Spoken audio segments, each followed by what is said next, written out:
Қайырлы кеш, дәулетті оқырмандар.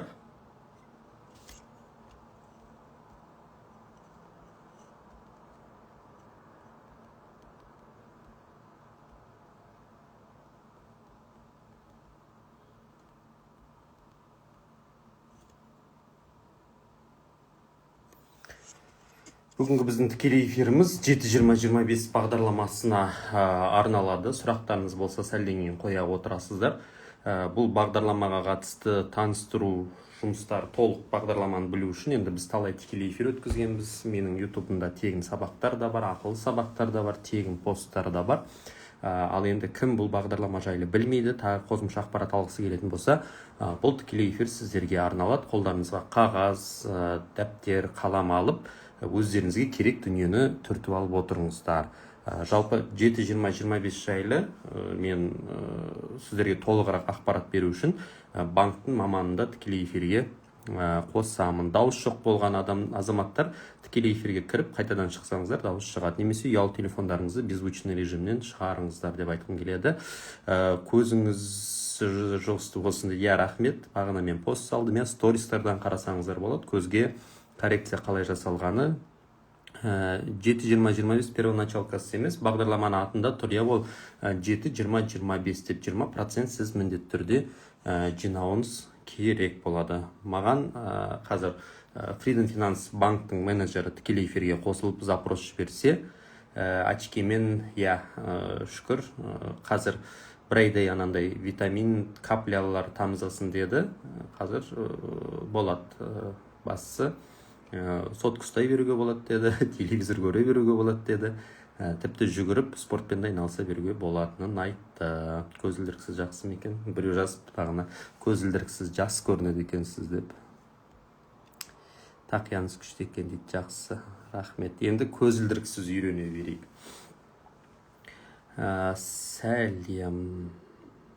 Сәлеметсіз бе? Рахмет. Бойдақтар ала ма дейді, әрине ала береді 7-20-25-ті.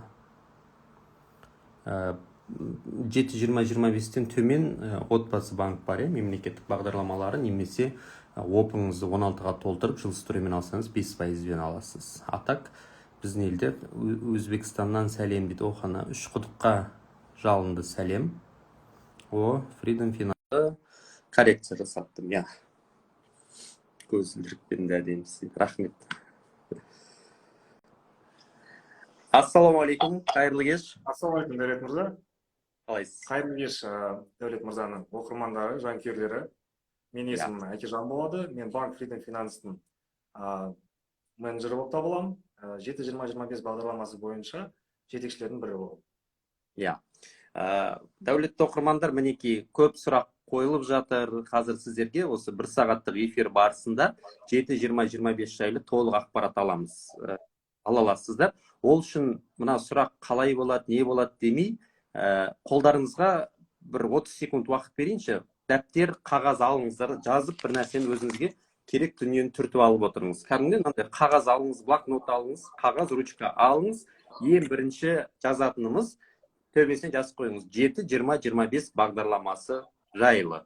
Енді 7-20-25 бізде 2018-де қабылданған бағдарлама, мемлекеттен 1 триллион ақша бөлінді. Әзірге ол ақша бар.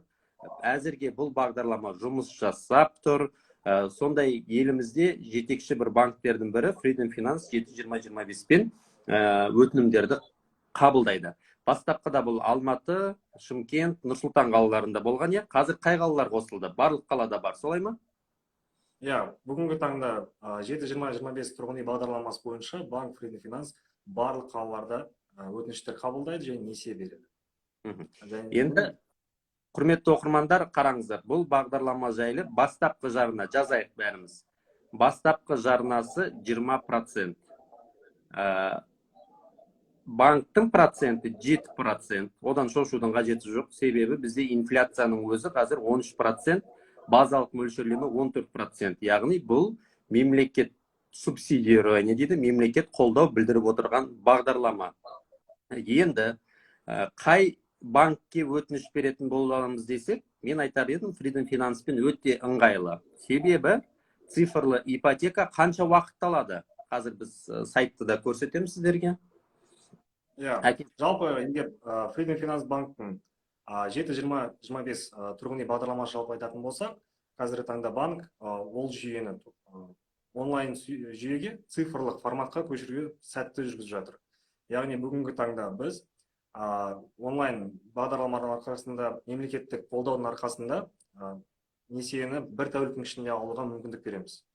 Және де өтініш беру үшін ең алдымен сізде ЖСН номеріңіз қажет бізге, және де номер телефоныңыз болса ғана жетеді. Осы өтінішті айта беріңіз. Өтінішті банк Freedom Finance сайтынан беруге болады. Барлық жалпы процесс шамамен алғанда бір тәуліктің ішінде өтеді. Ең бізде бүгінгі таңда ең тез берілген несие 2 сағаттың ішінде берілді. Ол 2 сағаттың ішінде 1 сағатты айта беріңіз. 2 сағаттың ішінде адам кілт алып үлгерді, солай ма? Үйдің кілтін алды. Солай деп айтуға да болады, иә. Ең алдымен адам өзінің өтінішін қалдырды, және де мердігер компаниямен келіссөздерін жүргізді, оның алдында, иә. Және нотариусқа барып, сол сатып алу, сату келісім шартына отырып, соны мемлекеттік жүйеде тіркеді. Сол 2 сағаттың ішіндегі 1 сағаттан астам уақыты шамамен сол мемлекеттік жүйеде тіркеумен нотариустағы келісім шартқа қол қоюға кетті. Құрметті оқырмандар, қолымыздағы қағазға жазайық. 7-20-25-ін жаңа біз жарнасын жаздық, процентін жаздық. Енді үлкен әріппен тек қана жаңа үйді алады деп жазып қойыңыздар. Өйткені өте көп сұрақтар келеді. Вторичка ала аламыз ба 7-20-25-пен, немесе салынып жатқан үй деген сияқты. Бұл жерде тек қана жаңа салынып біткен құжаты бар үйді алуға мүмкіндіктеріңіз бар екенін ескерткім келеді. Және де атымда үй болса ала алам ба дейді. Атыңызда үй болса ала алмайсыз. Түсініп отырсыз ба? Оны да жазып қойыңыз. Атымда үй болса ала алмаймын деп. Ал енді бұл 7-20-25 неше жастан бастап беріле бастайды, Әкежан мырза? Жалпы бүгінгі таңда жалпы орысша айтқанда правила бойынша 21 жастан бастап несиеге өтініш беруге болады. Қазіргі біздің өтініштердің ішінен қарасақ, 2000 жылдары туылған жас балалар, жас азаматтар бізге өтініш беріп жатыр. 21 ғасырдың азаматтары үйлі болуға әрекет етеді. Керемет. Әйтпесе кейбір адамдар жүр, 90-шы жылғылар, 80-шы жылғылар, ойбай, үй алу мүмкін емес деген сияқты. Әрине мен айтам, барлық адамның табысына, әрекетіне, жинаған ақшасына байланысты. Енді бұл 7-20-25-те қалалар бойынша лимит бар. Мәселен, максимум қалалар 25 миллион, кейбір аймақ 20 миллион, өзге аймақтар 15 миллионға дейін. Сол туралы да айтып отырайық. Оқырмандарын жазып алып, түртіп алып отырсын. Бүгінгі күні лимиттер бар. Олар 25 миллионға дейінгі лимит. Айта кетейін, 25 миллион бұл үйдің максималды бақ құны.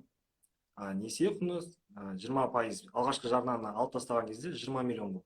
Сонда 25 миллионға дейінгі үйді алуға Алматы, Астана, Шымкент, Ақтау, Атырау қалаларында 25 миллионға дейін несие алуға болады. Алматы және Астана қалаларына, Астана, Алматы қалаларының маңындағы шағын аудандарға да 25 миллион лимит жүреді. Яғни ол дегеніміз Қаскелең, Бесағаш, Алматы қаласында мысалға алатын болсақ, аудандарында 25 миллионға дейін алуға болады. Астананың маңайында Қосшы ауданы бар. Қосшыдан 25 миллионға дейін алуға болады. Ал егерде сіз Қарағанды қаласынан үй алам десеңіз, 20 миллион, ал енді өзге аймақтар Қызылорда, Өскемен, Семей, оларда 15 миллионға дейін үйді аласыз.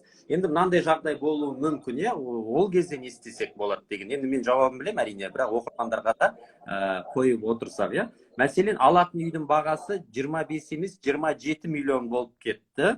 7-20-25-пен алуға бола ма? Бұндай жағдайда не істейді азаматтар? Бұл жағдайда көбінесе мердігер компаниямен келіссөздер жүргізіледі. Яғни мердігер компания өзінің сатып алу сату келісім шартында 25 миллион теңге көрсете алса, сол жағдайда несие алуға болады. Яғни 25 миллион алған 2 миллионды құрылыс компаниясына жеке бер алады, яғни артық ақшасы болса. Себебі көп азаматтар ойлайды, тек қана 25 миллионға дейін ғана әрине ипотека одобрение болады. бірақ сіз 30 миллион 40 миллионында үйін ала бересіз, артылған ақшаңыздың сомасы артық болатын болса, иә. Одан кейін мына жерден оқырмандар Ақтөбе қайда, Қостанай қайда, Тараз, Оралда енді олар өзге аймақтарға кіреді ғой. Өзге аймақтарда айттық біз 15 миллион екенін. Яғни қолымыздағы дәптерге жазамыз. Жазыңыздар. Атырау, Ақтау жазамыз. Оқырмандар жазып алыңыздар. Кім жазып отыр, қол көтеріңіздерші, мына жерге смайликпен тексерейін сіздерді. Атырау, Ақтау, Шымкент, Нұр-Сұлтан, Алматы. Осы 5 қала 25 миллион. 5 қала 25 деп жаттаңыздар. 5 жерде 5-ім 25. 5 қаланы қайталаймын. Ақтау, Атырау, Шымкент, Нұр-Сұлтан, Алматы. 5 қала. Міне смайлик. Молодцы. Так, Дикони 5 сізге. Сағынбаева Жұлдызға 5 десем, я. Міне 5-ті көрсетіп отырмын. Осы 5 қалада максимум 25 миллионға дейін үй ала аласыздар. Ары қарай Қарағанды және Қарағанды облыс аймағында 20 миллион. Тек қана бір аймақ. Қарағанды және Қарағанды аймағы, Қарағанды облысы дейікші, 20 миллион теңге Қарағандыдан үй алатын болсақ. Ерулан, 20 миллион. Ал. Енді қалған аймақтар, өзге аймақтар. Значит, біз Атырау, Ақтау, Шымкент, Алматы, Нұр-Сұлтан 5 аймақты айтып тастадық. 6-шы аймақ Қарағандыны айтып тастадық, иә. Қалған аймақтың барлығы 15 миллион. Ол сіздің сол Таразыңызда кіреді, Ұзынағашта кіріп кетеді, Сарқандта үй салынса, ол да кіріп кетеді, Талдықорғанда кіреді ол жерге. Қостанай, Петропавл, қай аймақты айтпадық, соның барлығы кіреді, құрметті оқырмандар. Значит, ол жерде 15 миллион теңгеге дейін үй аламыз. Ал енді жазып отырған сіздерге сұрақ. Бастапқы жарна қанша процент болу керек? Бастапқы жарна қанша проценттен басталады? Неше бөлмелі өзіңіз таңдайсыз? 25 миллион теңгеге 15 бөлмелі үй тапсаңыз, 15 бөлмелі үйді де ала бересіз. 25 миллионға 1 бөлмелі үй тапсаңыз, 1 бөлмелі үйді де аласыз. Бұл жерде бөлме санына бөлінбейді, ақшаға қатысты. 7-20-25 қиын емес дейді. Ешқандай қиындығы жоқ. Молодцы, Нұрсұлу, сізге 5-20% міне бастапқы жарна. Енді Freedom Finance-тың артықшылықтары туралы Әкежан мырза, өзіңіз қайталап өтсеңіз. Қайталап айтатын болсақ, бүгінгі таңда жоғарыда айтқандай банк Freedom Finance 7-20-25 тұрғын үй бағдарламасын цифрлық онлайн жүйеге көшіруін сәтті жүргізіп жатыр. Бүгінгі таңда несиеге өтініш беруді өте жеңіл қылдық. Яғни сіз мердігер компаниямен келісіп, пәтеріңіз тапсаңыз, bankfreedomfinance.kz сайтынан өтініш берсеңіз болады. Өтініш беру үшін сізге ИИН, ЖСН дейміз ғой. ИИН номеріңіз болса, және де ұялы телефон нөміріңіз болса жеткілікті. Яғни осы ақпаратты банк өзіне ала отырып, сізге нақты шешім бере алады. Яғни бұның алдында сізге бірінші мердігер компаниядан қағаз алу керек болатын, банкке келіп өтініш тапсыру керек. Өтінішіңіз бірнеше уақыттың ішінде қаралатын. Қазіргі таңда бұл барлық ақпаратты біз онлайн түрде 1-2 минуттың ішінде бере аламыз. Енді қараңыздар. Әкежан мырзаның айтқан сайты мінекей. bankffin.kz сайтына кіресіз. Ішіне кіріп қалған кезде өзі дайын тұр. Бірінші бетінде тұр. Міне цифровая ипотека деп атып шыққанда, міне біз айтып отырған әңгіме атып шықты міне. 7-20-25 бойынша міне өзіңіздің қалаңызды таңдайсыз, қай қаладан үй алғыңыз келеді. Сосын бұл бағдарламаның бір артықшылығы, ешқандай прописка керек емес. Жазып алыңыздар. Прописка керек емес. Сосын жаңа айттық қой, атыңызда үй болмау керек деп көбі шатастырады. Мемлекеттік бағдарламада 5 жыл атында үй болмау керек. Бұл жерде мысалға сіздің атыңызда үй болды делік, оны сіз уақытша сатып жіберіңіз, болмаса біреуге дарственный подарить ете тұрсаңыз болады, мысалға, сенімді адамға әрине. Одан кейін атыңызда үй болмай тұрады, момент подачи болды, 7-20-25 пен үй алуға мүмкіндіктеріңіз бар екенін айтқым келеді. Енді қараңыз, 7-20-25% біз айттық, 7 екенін айттық. Одан кейін бастапқы жарнаны біз 20% екенін айттық. 25 деген жылдан шошудың қажеті жоқ. Көп адам былай ойлайды. 25 жылда кім бар, кім жоқ дейді. 25 жылда кім бар, кім жоқ екен әрине белгісіз. Бірақ сөйтіп жүрген кезде кейбір азаматтар бар, 25 жыл емес, 30 жыл бойы квартирадан квартираға қаңғып жүріп, өмірінің жартысы өтіп кететін азаматтарымыз өте көп. Бұл жерде максимум 25 жылға алуға мүмкіндіктеріңіз бар. Яғни, ешкім сізді 25 жылға күштемейді. Максимум 300 ай, 25 жыл. Немесе сіз алуыңызға болады 10 жылға, 120 айға, немесе 15 жылға алуға болады 180 айға, немесе вообще 5 жылға алуға болады 60 айға. Барлығында досрочно погашение бар, Әкежан мырза, солай ма? Солай. Иә. Мінекей. Кез келген уақытта толықтай несиені өтеп тастасаңыз болады, немесе жартылай частично досрочно погашение дейміз орысша. Солай жасап отырсаңыз да болады. Енді қараңыздар, бұл жерде арнайы калькуляторы да бар, сіздер жазып жатырсыздар, иә? Өз үйлеріңізді өздеріңіз қазір тікелей эфирден кейін мінекей банк ФФИ-ін жазып алыңыздар, сайтты қолдарына қағаз ручка алып отырған азаматтар. Банк FFI.kz сайты арқылы өтінім бере аласыздар. Және де қосымша сұрақтарыңыз болса, міне номері тұр екен, 595 деген номерге хабарлассаңыздар болады. Мынау астындағы Әкежан номерді салсам өтірік болып кетеді, иә? 595 деген телефонға хабарласып, толық ақпарат ала аласыздар. Енді қараңыздар, 7-20-25 бойынша жақсы мынаның барлығын толтырды. Көп азаматтар иін беруге қорқады. Ой, мен қазір ЖСН иінімді жазсам, менің атымнан біреулер алаяқтар өтірік кредит алып кетпей ма деген сұрақ мазалайды көп адамды. Сіздердің сайттарыңыз арқылы ондай нәрсе болмай ма? Жоқ, әрине, ондай болмайды біздің сайтта, себебі біздің мамандарымыз өздерінің жұмыстарын жақсы біледі. Информацияны қорғау жүйесіндегі білікті мамандар жинап алғанбыз. Және де банк өз тарапынан кепіл береді. Сіздің берген бізге ақпараттарыңыз, ЖСН болсын, нөмір телефоныңыз болсын, ешқайда өзге үшінші тұлғаларға ешқашан берілмейді. Және де тек қана банктың өзінің тексерулеріне ғана қажет. Яғни бұл жерде бәріміз жазайық, табыс көзін растау міндетті. Қолдарыңызға қағаз ручка алып отырған азаматтар жазып алыңыздар. Табыс көзін растау міндетті. Яғни табыс көзі қалай расталады? Пенсионкамен расталады. Соңғы 6 айдағы пенсионка аударымдары болу керек деген сөз. Одан кейін қара тізімдегі азаматтар енді ала алмайды, оны да айту керек. Себебі көп жағдайда ондай азаматтарға отказ шығатын ескерткім келеді, құрметті оқырмандар. Енді қараңыз, банк FFI.kz Freedom Finance сайтына кірдік делік. Получить одобрение дегенді бастық. Неше минутта одобрение келуі мүмкін, Әкежан мырза? Одобрение жалпы бізде ең тез уақыт 30 секунд, ең көбінде дегенде 1 минуттың ішінде жалпы жауап келеді. Кейде 1 минут ішінде. Егер де сіздің табысыңыз жетпесе, әрине гарант адам керек болады. Пенсионка жоқ болса қалай болады? Пенсионка жоқ болса, өкінішке қарай ала алмайсыздар. Сондықтан бұл бағдарлама әзірге істеп тұр. 6 айлық, жаңағы айтқандай, аударымдар болу керек екенін айтқым келеді.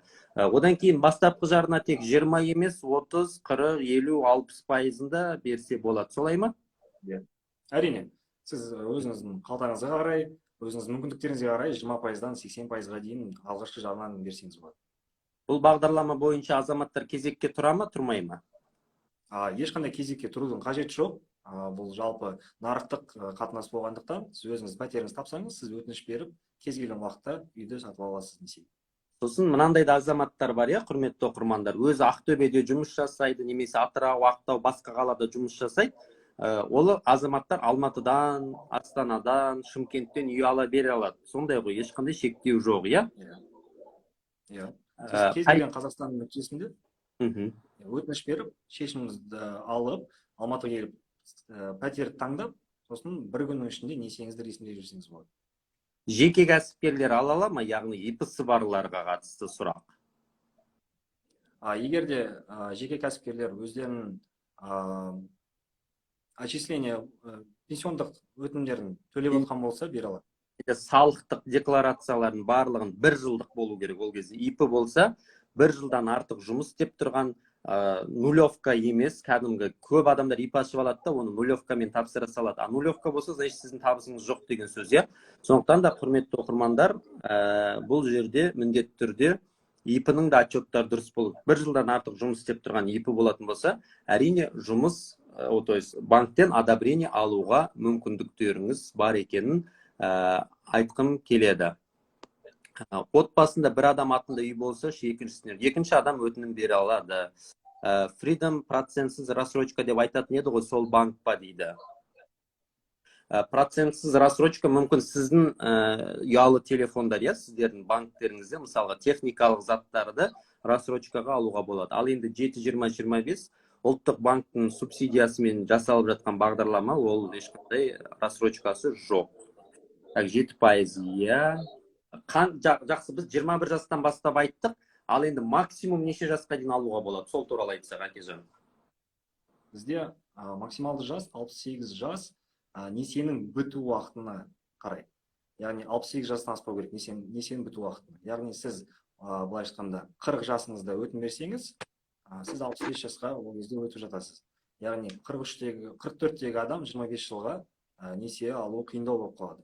Сондықтан да ол кезде кішкене азырақ мерзімге өтініш беру керек. Маған өткенде бір оқырманым, білмеймін, әзілдеп жазды ма, әлде шын сұрап жазды ма, менің әжем 95-те дейді, соны атынан ипотека алсақ бола ма деген сұрақ келді де, мысалға. Енді білмеймін, енді төрінен көрі жақын азаматтарға банк одобрение бермейді, осыны ескеруіміз керек. Себебі міне көріп отырсыздар ғой, 68 жасқа дейін уже ипотеканы төлеп біту керек деген шарт бар. Сіздің жасыңыз 55-те ма, значит 68 минус 55 банк сізге максимум 12-13 жылға ғана береді деген сөз ипотеканы. 25 жыл емес, көрдіңіздер ма? Сондықтан бұл программаның басымдығы, сіз жассыз ба, сізге үй алуға мүмкіндіктеріңіз көбірек деген сөз. Жас кезде энергия бар, жас кезде күш қуат бар кезде әрекет етіп, еңбек етіп алып қалыңыздар деп айтқым келеді. ИП туралы біз айтып тастадық, қолыңызға дәптер, ручка алып сабаққа енді сіз кешігіп келдіңіз деп ойлаймын. Кешікпеу керек еді.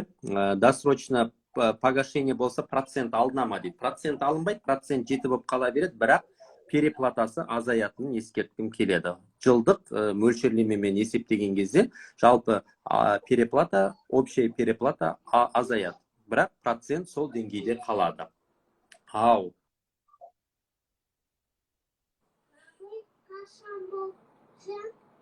Так, балам зейнеткермін, 61 жастан банкке депозитімізді пенсионныймен ала аламын ба дейді. Енді сізге максимум 7 жылға ғана беріледі. Оның өзінде сіз пенсионер болсаңыз да, жұмыс істейтін пенсионерлер болады ғой, соларға басымдық беріледі бұндай жағдайда. Әрине. Мына жерде маманнан сұрақ келіп, маған одобрение келген, отказ жасап жібердім, кейін қайта запрос жібере аламын ба дейді. Иә, негізінен банктен алған рұқсаттама, яғни орысша айтқанда одобрение, банктың шешімі 45 күнге жарамды. Яғни осы уақыттың ішінде сіз жаппай өзіңізге пәтер іздесеңіз болады. Егерде пәтеріңіз талып жатса, сол уақыт аралығында сол берген өтініштің бойында сол өтінішпен несиені ресімдеуіңізге болады жалпы. 25 миллионның 20% енді математика мектепте өттік қой. 25-ті 2-ге ойша көбейтіп жіберіңіз, 50 шығат, 1-0 алып саңыз 5 миллионда, 25 миллионның 20% 5 миллион болады. Так, қараңыз, Freedomға заявка бердік, заявка отказ келді, қанша уақытта қайтадан заявка берсе болады дейді. Енді бұл жерде қараңыз, заявкадан отказ берілу себебі бастысы пенсионка, скорее всего. Сізде пенсионка соңғы 6 ай аударымы болу керек. Осыны ескеріңіздер. Қалай сіздің пенсионкаңыз нормально болады, өзіңіз қарап отырасыз ғой, например, пенсионкаға қанша ақша түскенін сіздер egov.kz сайтынан ECP арқылы ала аласыздар. Сол жерде соңғы 6 ай болады. Қалай 6 ай? 6 айдан кейін қайтадан пенсионкаңыз реттелген кезде қайтадан өтінім бере аласыздар. Дәулет мырза, осы жерде қосып кетсем болады ма? Иә, қосыңыз. Жалпы осы жерде банктың біздің басымдығы жайлы айтқым келіп кетті. Біздің банкте сіз несие берген кезде, егер де біздің банктен сізге кері шешім қабылданса, отказ берілсе, орысша айтқанда, біз қандай себеппен отказ бергенімізді жазамыз. Егер де сізде 6 ай соңғы пенсионный отчисленияңыз болмаса, хабарлаймыз. Бәлкім сізде белгілі бір банктарда бүгінгі таңда кешіктіріп төлем төлеп жатқан шығарсыз. Просрочка дейміз ғой. Егер де басқа да себептер болып жатса, біз нақты себебін айтамыз. Соған қатысты сіз өзіңізге нақты жауап алып, келесі өтінішті белгілі бір уақытқа қарай берсеңіз болады. Так, құрметті оқырмандар, біз тікелей эфирді сақтап қоярмыз. Бұл жердегі негізгі дүниенің барлығы айтылды. Бұл бағдарламамен көлік ала алмайсыз, баспана ала аласыздар. 7-20-25 көлікке емес, үй алуға арналған бағдарламалардың бірі. Так, біреуге гарант болып тұрсам бола ма дейді. Яғни табысы жетсе, ол кісі ала береді ғой. Гарант деген ол атында үйі бар деген сөз емес қой. Иә, Дәулет мырза, мына жерде тағы да айта кететін жайт, егер де сіз несиеге өтініш беретін болсаңыз, Қазақстанның орнықтылық фондының тапсырмасы бойынша бұл бағдарламамен, егер де сіздің атыңызда біріншіден үй болмауы қажет, тұрғын үй, екіншіден сіз ипотекалық несие сіздің атыңызда болмау керек. Сол сияқты гарант болып жатқан адамдар өтініш бере алмайды. Гарант болған адамдар өтініш бере алмайды, солай ғой. Иә, яғни несиеге гарант болып жатсаңыз, сіз өтініш бере алмайсыз. Ол себебі сіз белгілі бір несие бойынша тең құқықты басқа адаммен төлемші болып табыласыз. Ипотекасы бар болып саналатын болып тұр ғой, гарант болған адам. Иә. Енді жаңа бір оқырман сұрап жатыр, 10 жылға 15 миллионның үйін есептеп беріңізші дейді. Мен енді есептейін. Айына 139.330 теңгеден төлейді екенсіз. 10 жылға алатын болсаңыз, 7-20-25 бағдарламасымен. Осы 10 жылдағы переплатаңыз 4.700.000 теңге болады шамамен. Ипотекалық калькулятор Freedom Finance сайтында бар, және де менің Дәулеттен KZ сайтында да бар екен, ескерткім келеді. Екі сайттағы калькулятор 7-20-25 бойынша бірдей шығады. Так, өтінім қалай беріп, одобрениені білсем деп едім дейді. Өзіңіз енді қайтадан айтып өттіңіз, мен жаңа эфир барысында көрсеткен болатын өтінім беруді, иә? Иә. Тағы да айтып өтетін болсақ, банк Freedom Finance'пен несиеге өтінім беру өте жеңіл қазіргі күнде.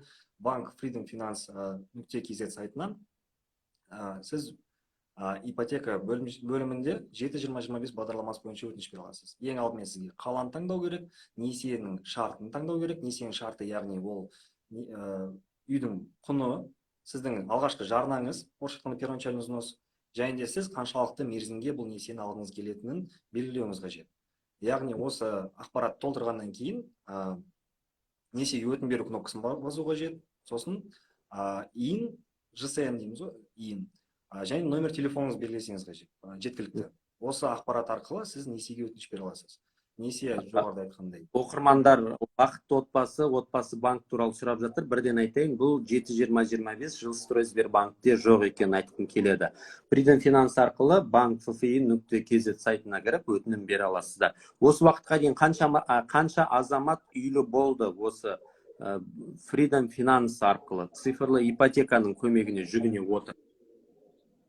Иә, бұл жайлы айтатын болса, біз бұл бағдарламаға кіргенімізге 3 айдан енді асты. Алайда оған қарамастан біз 1600-ден астам адамға несие бердік. Жалпы күнделікті біз 50-ден астам несиені беріп жатырмыз. Окончательный решениемен выдача болып жатыр, орысша айтқанда. Және де біз уже шамамен алғанда 25 миллиардтан астам ақшаны игердік. Біздің бұл бағдарламаға кіруіміз негізінен кәдімгідей жаңа импульс берді. Бұрында егерде 3 жылдың ішінде $500 триллион қаражат игерілсе, бүгінгі таңда 3 айдың ішінде барлық банктер қосылып, және біздің ерекше қосылуымыздың арқасында 50 миллиард шамамен ақша уже игерілді. Жалпы біз Қазақстанда бірінші орында тұрмыз өтінім қабылдау бойынша. Біз осы 3 айдың ішінде 50 мыңнан астам өтініш қабылдадық несиеге. Және де сол несиеге өтініш берген адамдар бүгінгі күнде пәтер іздеп жүр, өздеріне лайық, өздерінің қалтасына және де мүмкіндіктеріне сай. Жалпы даже өзім досым жайлы айта кетсем, осы бағдарламаның басталған кезде ол өтініш берді, үй алатын ойы болған жоқ, алайда банктен растама келгенін көріп, ол әрекет етіп, кішкене ақша тауып, өзіне өтініш беріп, бүгінгі таңда үйлі болып отыр. Әкежан мырза, енді сіздерге банктерге қатысты бір сын. Шоқан мырза жазыпты: ассалаумағалейкум, банк ФФИ сайтындағы застройщиктер ұсынатын үйлердің көбісі ескі ақпарат дейді.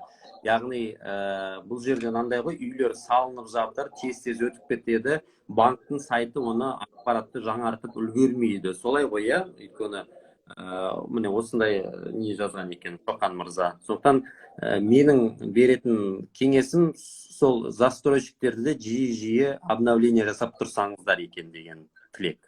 Дәулет мырза, жақсы сын. Бүгінгі таңда біз 160-тан астам мердігер компаниялармен жұмыс істесеміз. Oradan біз жалпы алғанда 7-20-25 бағдарламасына келетін 1000-нан астам пәтер бар. Яғни біз жалпы әрбір мердігерде бір немесе екі пәтер қалса, соның өзінде көрсетіп отырамыз. Алдағы уақытта біз міндетті түрде толық көлемде ақпаратта жаңартып отыратын боламыз. Бізде мінеке жазып жатыр оқырманымыз, бізде алдық жақында Дәулет мырза, сіз мотивация беріңіз дейді. Болсын. Банктың адресі қандай дейді? Өздеріңізде Тугис деген карта бар шығар, қалаңызда соған Freedom Finance Bank десеңіздер, әр қалада әртүрлі мекенжайда орналасқан. Немесе 595 колл-центріне хабарласыңыздар, құрметті оқырмандар. Бұл Қазақстан банкі ма дейді? Міне маған осы сұрақ жиі келеді. Freedom Finance деген ол бұрын жоқ еді ғой, қайдан шыққан банк деген. Freedom Finance Bank жайлы айтып өтіңізші, Әкет мырза. Жалпы Freedom Finance Bank бұл әрине қазақстандық банк. Бүгінгі таңда көп адамдардың жалпы жан айқайы, жан ауруы болған сұраққа біз шешім көрсетуге талпынысып, осы 7-25 бағдарламасына толық цифрлы форматқа көшіруге ниет етіп, осы күнде осы бағдарлама бойынша жұмыс істеп жатырмыз. Банк қазақстандық және де жұмыс істеп жатыр. Банк Қазақстандық ұлттық банктың лицензиясы бар, және де бұл КДИФ-тің гарантиясына да кіріп отырған банк. КДИФ дегеніміз ол мемлекет тарапынан депозиттерге кепілдік беру қоры болып саналады. Яғни сіз бұл банктен депозит ашып та депозитіңізге ақша салсаңыз, 10 миллион теңгеге дейін ақшаңыз мемлекеттің бақылауында, мемлекеттің қамқорлық, мемлекеттің сақтандыруында болатынын ескерткім келеді. Сондықтан ешқандай қорқудың қажет жоқ. 595 аяқ жағы қалай дейді? Болды, 3 таңбалысаң ғана 595 деген номерге хабарласасыз. Мысалға, соңға хабарласқанда біз 1414 деген номерге хабарласамыз ғой, сол сияқты Freedom Finance Bankке хабарласқыңыз келсе, 595 деген номерге тегін хабарласа аласыздар. Так, онлайн заявка жібергенде кодқа келгенде жіберілмейді дейді. Код сұрайтын жерге келгенде жіберілмей жатыр дейді. Бұл туралы да айтсаңыз. Бәлкім бұл бірлікті жағдайлар болуы мүмкін. Біздің колл-центрге хабарласуға болады. 595 немесе WhatsApp желісіне сілтеме тұр. Сол сайттың жүзінде өзіңіздің ақпараттық иін және нөмір телефоныңызды бізге қалдырсаңыз, немесе колл-центрде айтсаңыз, сіздің өтінішіңізді қабылдап, жауаппен қайтып келеді. Не себепті SMS код қабылданбай жатқан? Қазір таңда біз күнделікті жұмысымызды атқарып отырып, ондай қателіктер байқамадық. Қолдарына қағаз, дәптер, ручка алып отырған оқырмандар жазыңыздар.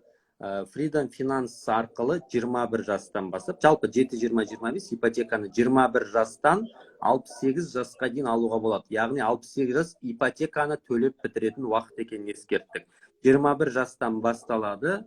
Ол міндетті түрде 6 айлық пенсионка болу керек. Айма-ай түсіп жатқан ипі болса 1 жылдық салық барлығы төлену керек. Соны дәптерлеріңізге жазып алыңыздар.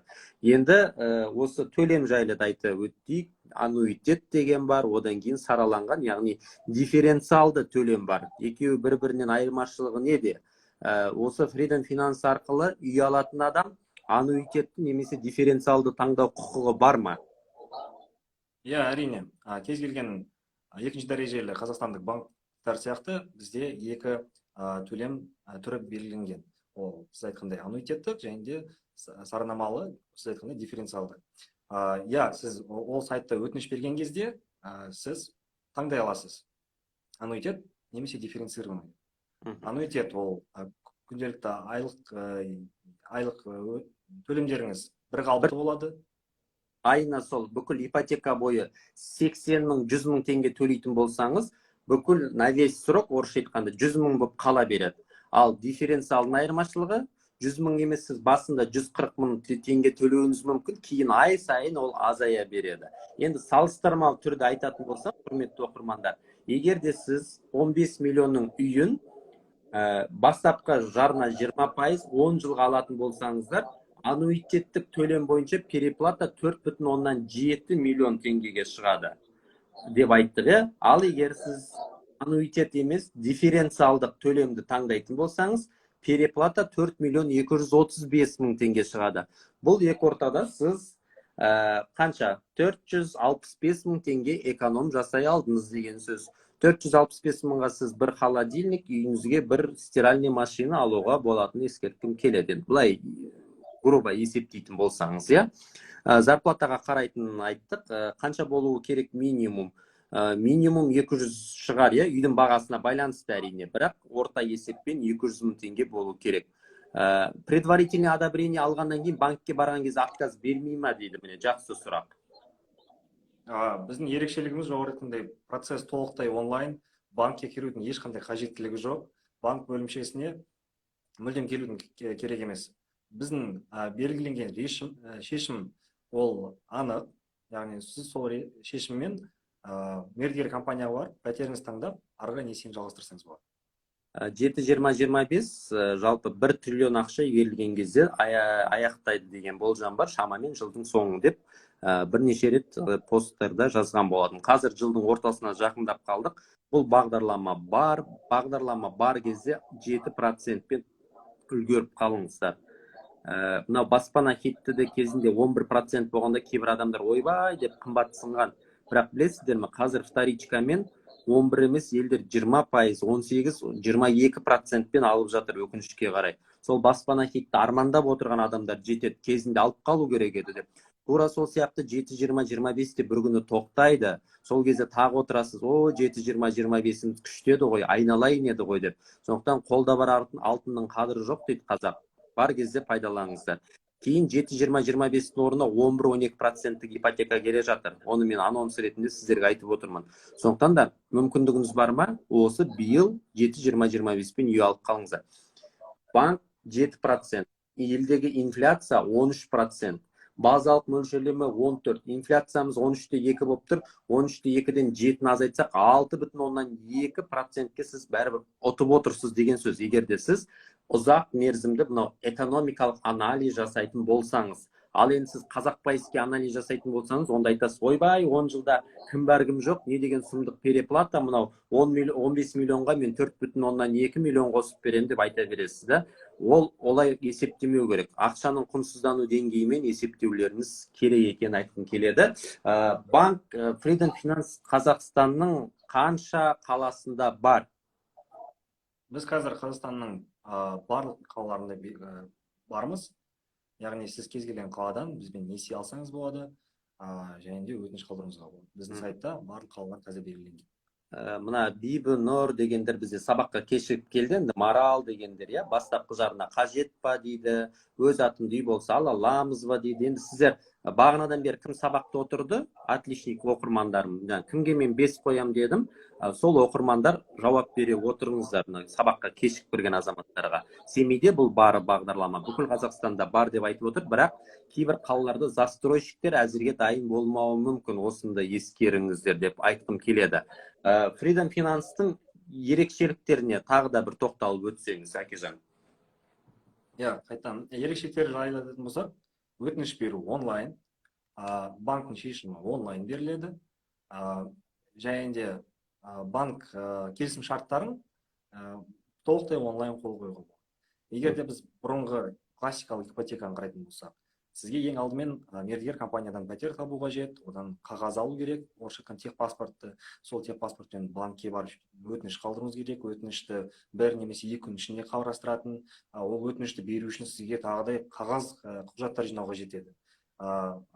Үй тұрғын үйіңіз жоқ туралы анықтама, сіздің жұмыс орныңыздан анықтама қажет болатын, және де көп басқа да қағаздай құжаттар керек болады. Егер де сізге гарант қажет болса, сіз гарантты қайтадан жұмыстан шығарып алуыңыз қажет, оны банкке алып келіп, оған өтініш беріп, қол қойдыртуыңыз қажет болатын. Гарант адам қалада да болуы мүмкін, сол кезде ойбай Алматыға кел, Астанаға кел деп гарант адамды да сүйреп жүреді кейбір банктер. Ал біздің процеспен барлығы онлайн. Сіз өтінішті онлайн қалдырасыз. Банк өзі сіздің рұқсатыңызбен, бірінші өтініш берер алдындағы сіздің берген рұқсатыңызбен мемлекеттік базалардан информацияны жинайды, сіздің үйіңіз бар ма жоқ па тексереді, сіздің төлем ақы мөлшерлеріңіз қаншалықты мүмкіндік бар екенін тексереді, пенсионный отчислениеңіз бар ма тексереді.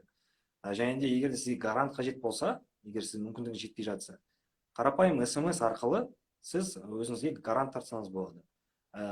смс келгеннен кейін сіздің гарантыңыз белгіленген ссылка бойынша өтеді, сілтеме бойынша. Және де сол жерде өзінің келісімін беріп, ол кісінің биометриясын қалдырады, өзінің тұлғасын растайды. Сол арқылы сіздің дауысың естілмей қалды. Өстіп видеоға түсесіздер деймін де осылай. Биометрия деген оқырмандар, одан шошымаңыздар. Бұл биометрия, бұл сіздің жеке тұлғаңызды растау, сіздің атыңыздан басқа ешкім өтініш беріп жатқан жоқ па, соны білу. Яғни гарантты тарту мәселесін біз жеңілдеттік. Кез келген әлемнің бүкіл түкпірінде отырып, ол кісі өзінің жеке тұлғасын растап, сізге гарант бола алады. Көп сұрақ келіп жатқан, өзімнің атымда үй жоқ, бірақ күйеуімнің атында үй болса ше дейді, мен ала аламын ба деген сұрақ көп келіп жатыр. Мен де байқадым бағана қосып өтейін деген. Қазіргі таңда, егер де сіздің күйеуіңіз немесе әйеліңіз тұрмысқа немесе күйеуге шықпай жатып, үйлі болған болса, ол жағдайда сіз өтініш бере аласыз. Ал егер де сіздер отау құрғаннан кейін осы пәтер немесе тұрғын үй алып жатсаңыздар, ол жағдайда сіздің пәтеріңіз немесе тұрғын үйіңіз ортақ табылған мүлік болып есептеледі, соған қатысты ол кісілер өкінішке орай өтпейді. Енді қарапайым тілде құрметті оқырмандар айтатын болсақ, Мырқымбай мен Бәтима жүріп жүрген кезде Мырқымбайдың үйі болатын болса, кейін үйленгеннен кейін Бәтима үй алуға мүмкіндігі бар деген сөз. Ал егер де Мырқымбай мен Бәтима үйленгеннен кейін Мырқымбай үй алып алатын болса, онда Бәтима бұл бағдарламамен үй ала алмайды деген сөз. Яғни, сол Мырқымбайдың долясына заңды түрде некелері болғаннан кейін 50%-ін үлескері деген сөз. Көрдіңіздер ғой, әйелі күйеу ала ала ма деген бағанадан бері сұрақты қойып жатырсыздар. Мәселе, ол үйді қашан алынды? Үйленгенге дейін алды ма, үйленбей тұрып алды ма, әлде үйленгеннен кейін алды ма деген сұрақ екенін айтқым келеді. Бұл бағдарлама қай банкте бар дейді, мына бір екімен оқитын бір-екі оқушым бар меніңше. Әкежан мырза, біз бағанадан бері Freedom Finance банкте бар деп уже 45 минут бойы айтып отырмыз.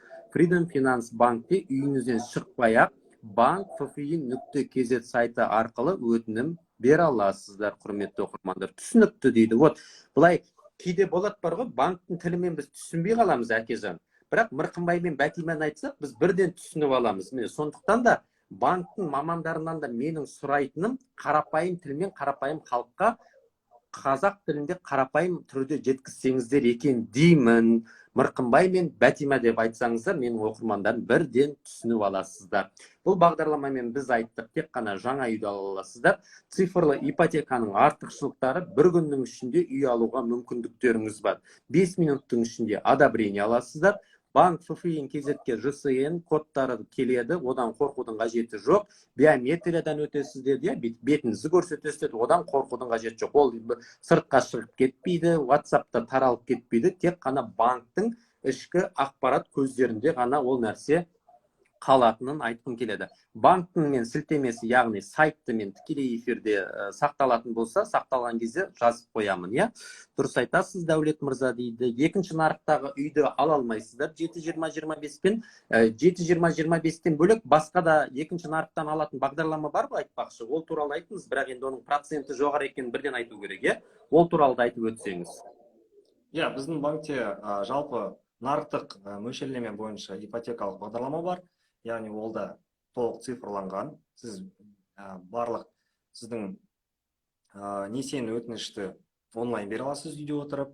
Және де сіз қандай үйді алатыныңызды көрсетсеңіз жеткілікті, банк онлайн ол үйді баға беріп, ол баға және де несиені толықтай онлайн алуға мүмкіндік береді.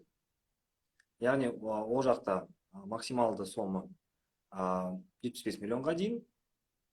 несиенің мерзімі 15 жылға дейін есептелген.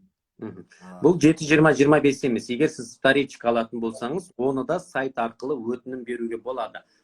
Бір қызығы, ол жерде қателеспесем 50-55% жарна салатын болса, тіпті доходсыз-ақ үй алуға болатын жағдайлар болды ғой деймін, Әкежан мырза. Себебі маған бір оқырмандар жазды, осы Freedom Finance арқылы 55% салып, без подтверждения дохода алған екен. Осы цифрлы ипотека. Егер де бастапқы жарна 50%-дан асып жатса, ондай қарастыруға мүмкіндік бар. Яғни бастапқы жарна 50%-тен артық болса, без подтверждения доход пенсионкасызда алуға мүмкіндіктер қарастырылады дейді Әкежан мырза. Өте жақсы нәрсе. Енді кейбір банктерге барсаңыз, шыны керек, банкке барасыз, о жерде очередте отырасыз, маған одобрение бермей ма деп тағы екі ойлы отырасыз. Банк ФФИ-ін, яғни цифрлы ипотеканың бір артықшылығы үйіңізден шықпай-ақ, қазір мен көрсетейін сайтта, сол сайт арқылы өтінім бере аласыздар деген сөз. Мінекей, қараңыздар. Айтпақшы, осы уақытқа дейін үй алған азаматтардың цифрлы ипотекамен орта есеппен 19.700.000 үйін алған екен. Бұл енді шамамен 2 бөлмелі үй алып жатыр, азаматтарымыздың басым бөлігі деп ойлаймын өзім. Орташа суммасы 19 миллион. Дәл қазіргі уақытта, мінекей, қараңыз, 56 клиент сделка жасап жатыр деген сөз. 38 сағатына 38 өтінім кеп жатыр. Мен ойлаймын, енді бүгінгі тікелей эфирден кейін 38 емес, мына жер бір 40-45-ке дейін толатын шығар. Әрине, егер статистикаларыңыз дұрыс болатын болса. Сайтты қайталап өтейін, bankffi.kz. Сабаққа қатысып отырған жандар, қазір тікелей эфирден кейін өздеріңіз кіріп көрсеңіздер болады. Жазып алыңыздар, bankffi.kz сайты. Одан кейін колл-центрдің номері, мінекей 595 деген номер. 595 деген номерге хабарласып, тегін хабарласу арқылы тегін ақпарат ала аласыздар. Пороговый сумманы айттық біз, әр аймақ бойынша 25 миллионға дейін, кейбір аймақтарда 15, Қарағанды аймағында 10 миллион екенін. Тікелей эфирді біз сақтап қоямыз, сол жерде қайталап шықсаңыз, эфирді қарап шықсаңыз болады. Бұл отбасы банкі емес, шатастырмаңыздар. Неге жауапсыз қалдырасыз? Енді мына жерде 1045 адам отыр, жалғыз сізбен отырған жоқ, біз Әкежан екеуміз сөйлесуге. Так, бұл отбасы банкке мүлдем қатысы жоқ. Бұл мүлдем басқа банк. Freedom Finance банк туралы айтып отырмыз. Кім эфирді бағанадан бері қарап отыр, соны нетсеңіздер болады. ЖК Эверест сіздің банк бойынша 7-20-25 алуға болады деп жатыр, сол рас па дейді. Енді отдел продаж сізге айтса, яғни ол рас болады деген сөз. Ал егерде бір автобуста бір екі апаның әңгімесін естіп қалып, біреудің бір өсегі, біреуде бір WhatsAppта тарап жүрген ақпарат болса, ол өтірік болуы мүмкін. Ал егерде сіз отдел продажға барсаңыз, немесе банкке барған кезде сізге айтса, алуға мүмкіндік бар деген сөз.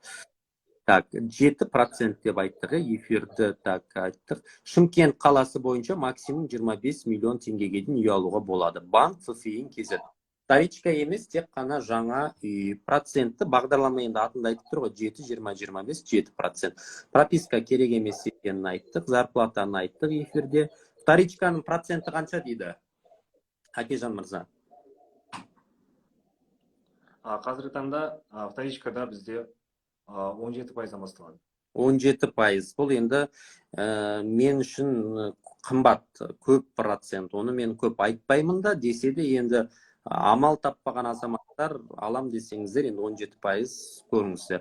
Оданша 7-20-25 пен 7%-пен жаңа үй алған дұрыс деп өзім есептеймін. Себебі 17 деген енді 17-ден басталатын болса, ол өте кішкене қалтаңызға ауырлық тиюі мүмкін. Әрине, өзіңіз сіз есептейсіз.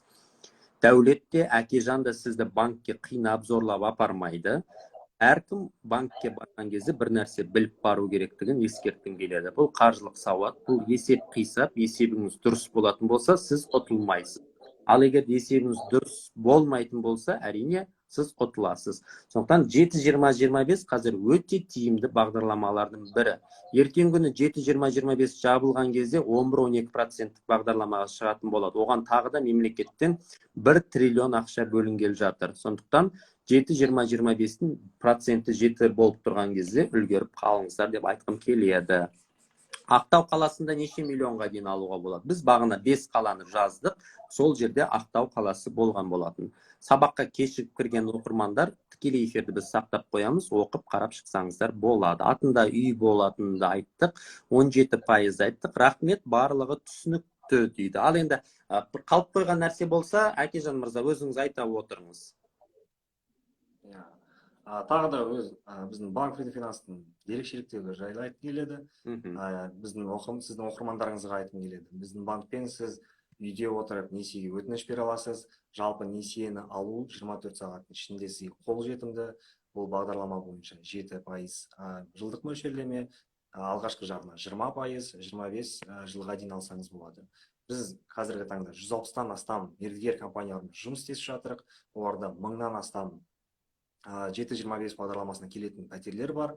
Және де біз ол мердігер компанияларға санын көбейтіп жатырық. Мердігер компанияларға біз несиенің біздің тұтынушыға клиентке берілген ақшаны бір күн ішінде аударамыз.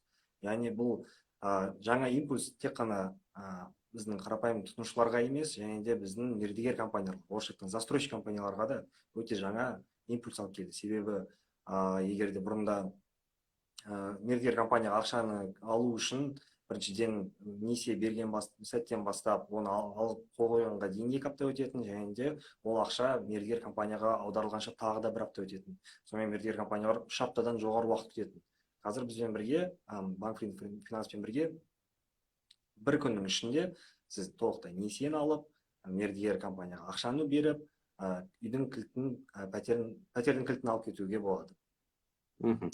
Жер үй алуға бола ма деп оқырман сұрап жатыр. Жер үй берілмейді 7-20-25 пен, тек қана пәтер, квартира деп жаңадан салынып біткен. Себебі жер үйдің көбі вторичный рынок қой. Ол 7-20-25 санатына жатпайтынын ескерткім келеді. Енді қараңыздар, черновой вариант па үйлер, әлде предчистовой ма? Ол застройщикке байланысты, банктың қатысы жоқ. Банк үй салмайды, осыны ескеріңіздер. Банк тек қана ақша береді сіздерге. Ал енді застройщиктің үйі кірпіштен салына ма, газоблоктан салына ма, монолит бола ма, мысалға, әлде ағаштан сала ма, шпалдан сала ма деген сияқты өзі біледі. Бастысы, банк сізге тек қана ақша береді. Мәселе сол. Қанша ақша беретінің аймақ бойынша біз эфирдің басында айтып өттік. Эфирімізді қарап шығасыздар. Так, енді соғылып жатқан үй салынып біту керек, яғни орысша айтқанда эксплуатациясы, введенный в эксплуатацию толығымен құжаты бар үйлерді алуға мүмкіндіктеріңіз бар. Так, қай жерге заявка береміз? Жалдамалы үй дейді. Жалдамалы үй, сіздің сұрағыңыз басқаша қойдым. 7-20-25 Freedom Finance-қа қатысты сұрақтарыңыз болса. Так, қай банктермен жұмыс жасайсыздар? Банк Freedom Finance-ды айтып отыр. Әкежан мырза, сіз Freedom жалпы банк саласында қанша жыл болды қызмет жасап жатқаныңызға? 7 жылдан асты.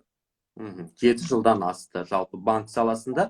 Енді Freedom Finance-та мен ойлаймын қанша? 2 жыл болып қалған шығар, иә? Freedom Finance-та қанша болды? Freedom Finance осы былтыр 1 жылдан астам. 1 жылдан астам. Өтті. Банктен лицензиясын алды. Қай банкты сатып алдыңыздар? Сіздер Кассанованы, по-моему, сатып алдыңыздар. Иә. Так, бақытты отбасы ол Жилстройдың бағдарламасы, ол туралы мен пост жазған едім. Маусым айының ортасында. Так, екінші группамен ала алам ба дейді. Енді бұл жерде барлығын табыс көзін растап қана ала аласыздар, құрметті оқырмандар. Егер жыл соңында берілсе, бірақ осы банкке береміз дегендер бар, ондай үйлер ше дейді. Енді жыл соңына дейін 7-20-25 бітіп қалмаса, онда ала бересі. Банктен алған одобрение неше күнге жарамды дедіңіз? 45 күнге ма, 30 күнге ма? 45 күнге банк шешімі жарамды, иә. Первоначалка 20% басталады, құрметті оқырмандар. Пропискаға қарамайды, атыңызда үй болмау керектігін ескерткім келеді. Мен сіздерді тыңдап отырып, заявка беріп жатырмын, рахмет дейді. Міне қараңыздар, цифрлы ипотеканың мүмкіндіктері. Оқырманымыз бізді тыңдап отыр, уже банк FFI-KZ сайтына кіріп, мына жерде анкетаны жаңағы біз айтқан ЖСН, анамнау, биометрия деген нәрсені тапсырып, уже өтінім берді банк FFI-KZ сайтынан. Енді өтінім жақсы болсын деп айтқым келеді. Жаңа қанша еді мына жер? Количество заявок в час 39 36 еді, иә? 36 ма? 36 болатын, қазір 41 болды. Мінекей, көрдіңіз бе? Тікелей эфирде менің оқырмандарым көбейтіп отыр. Өтінімді. Енді айтқым келетіні, үйлі болыңыздар, әрекет етіңіздер. Квартирадан квартираға қаңғып жүре бермеңіздер. Біреуді байыта бермеңіздер. Өзіңіздің баспанаңыз болса екен деген тілек. Бастысы сол банкке барғанда бір нәрсе біліп барыңыздар, қаржылық сауаттылықтарыңызды арттырыңыздар деп айтқым келеді. Біз де қарап отырмыз сайтты дейді. Молодцы, мінекей. Тікелей эфирді бағанадан бері көріп отырған адамдар уже өтінім беріп те үлгерді. Бастысы, жаңағы айтқандай, максимум 25 жылға аласыздар. Қатып қалған 25 жыл деген сумма жоқ. Тіпті 25 жылға алып, кейін досрочный погашение жасай бересіз. Комиссия бар ма деп сұрақ қойды, иә? Комиссия бұл банкте 0. Дәулет мырза, осы жерде айта кетейін. Комиссия біздің банкте жоқ. Яғни өтініш беру, өтінішті қабылдау, қарастыру барлығы тегін. Бұрында жалпы қазірде басқа банктерде жалпы нарықта помогайкалар бар, орысша айтқан кезде. Олар сіздің орныңызға сол құжаттарды жинап, сіздің орныңызға жүгірген үшін ақша алады. Олардың сомасы үлкен ақшаларға дейін кетіп қалуы мүмкін. Соларға үміт артпай, соларға обращаться етпей, орысша айтқанда. Үміт артпай, біздің банк арқылы сіз толықтай несиені бір күнде аласыз. Бұл да біздің ерекше плюсіміз болып келеді. Мына жерде декрет сұрап жатыр екен, кейбір оқырмандар. Енді бұл тақырып, әр эфирдің тақырыбы әртүрлі ғой. Декретке миллион СП жайлы мен мына жинақтаймыз кітабында толық айтылған арт жағында екенін деп бір ауыз айтып өткім келеді. Тікелей эфир бізде 7-20-25, соның ішінде Freedom Finance-тың цифрлы ипотекасына қатысты ақпарат екенін айтып өткім келеді. Мәссаған, қараңыз, Әкежан мырза, оқырмандардың бәрі үй алып кетті. 69 болды, количество заявок в час. Бағына мен 50-ге Тамаша көрсеткіш деймін. Ау. Тамаша көрсеткіш деймін. 36-дан 69-ға. Иә, көрдіңіз, көрсеткіш. оқырмандардың бәрі үй алғысы келеді.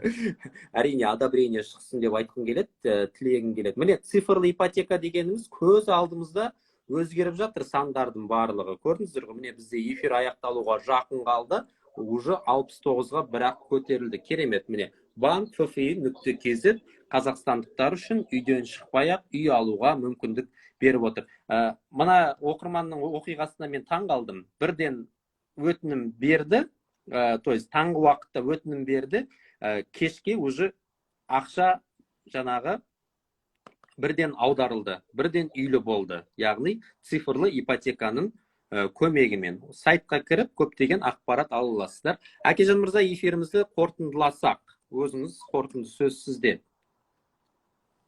Егер қорытындылайтын болсақ, біздің банк арқылы өтініш беріңіздер.